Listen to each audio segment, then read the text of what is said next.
सुप्रभातम। सर्वेभ्यो नमो नमः। सर्वेषां स्वागतम। मम नाम पंकज मिश्रा अस्ति।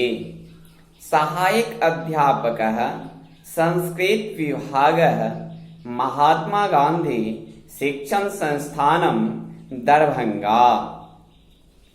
अद्य अहं भवतां समक्षे कक्षा षष्ठः विषयः संस्कृत व्याकरणं प्रकरणं यन संधिः इति विषयमधिकृत्य पाठयितुम् उपस्थितोऽस्मि।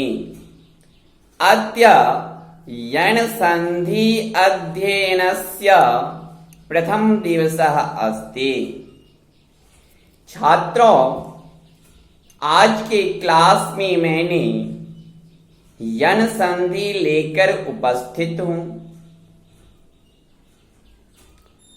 और हमारे व्याकरण शास्त्र में पाणिनि ने सूत्रों की रचना की है। यन संधि करने वाला सूत्र इको यनचि।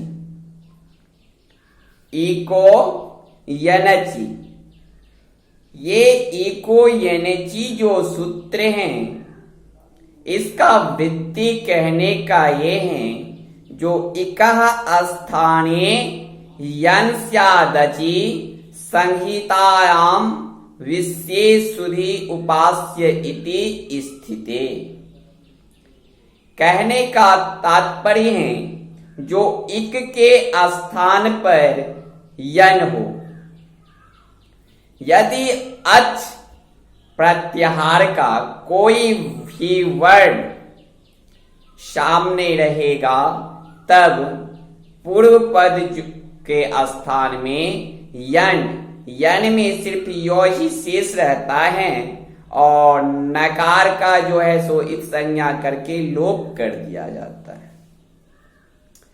जो इको यनचि सूत्र हैं, इस सूत्र में विशेषता यह है कि जो ये तीनों प्रत्याहार हैं, एक भी प्रत्याहार है जो एक प्रत्याहार में 4 ठो वर्ण आता है। ई, उ, री, ली। यन भी प्रत्याहार है जिसमें 4 ठो वर्ण आता है। य, व, र, ल। और अच भी प्रत्याहार है जिसमें 9 ठो वर्ण आता है। ओ, ई, उ, री, ली, ए, ओ, ऐ, ओ। अब सूत्रार्थ का जो वृत्ति कहा गया है, इसका तात्पर्य यह है कि यदि हर्ष या दीर्घ ई, उ, री, ली, इक के बाद कोई भी असमान अच स्वर आए तो ई के स्थान पर य आदेश होगा और उ के स्थान पर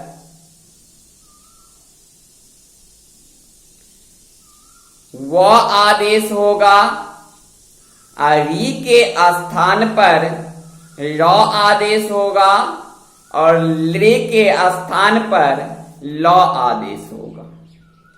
यदि हर्ष या दीर्घ ई या उ, री या ले इक के बाद यानी इक प्रत्याहार के बाद कोई भी असमान अच या स्वर आए तो इक के स्थान में जो यन आदेश होता है वो ई के स्थान पर में य आदेश होगा, उ के स्थान पर में व आदेश होगा, री के स्थान पर में र आदेश होगा और ली के स्थान पर में ल आदेश होगा। हम इसको ऐसे भी कह सकते हैं, जो ई का यन य होता है, उ का यन व होता है और री का यन र होता है और ली का यन ल होता है। अब उदाहरण के माध्यम से यदि समझा जाए तो छोटी ई ऑब्लिक बड़ी ई प्लस स्वर।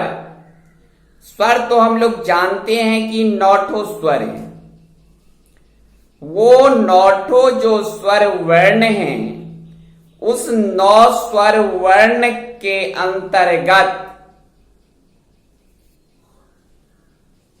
कोई भी वर्ण सामने में रहेगा और पहले का जो पद रहेगा उसमें एक प्रत्याहार का 4 वर्ण ई या उ या री या ली, ये 4 वर्ण में से कोई भी एक वर्ण यदि पूर्व पद में रहता है और सामने वाले पद में यदि अच वर्ण आता है तो उसका यन हो जाएगा। तो ई छोटी ई ऑब्लिक प्लस ऑब्लिक बड़ी ई प्लस स्वर इक्वल टू य, छोटी उ ऑब्लिक बड़ी उ प्लस स्वर इक्वल टू व, री ऑब्लिक दीर्घ री प्लस स्वर इक्वल टू र, ली प्लस स्वर इक्वल टू ल। ध्यान रहे, जो पूर्व और पर दोनों वर्णों के स्थान पर एक आदेश नहीं होगा।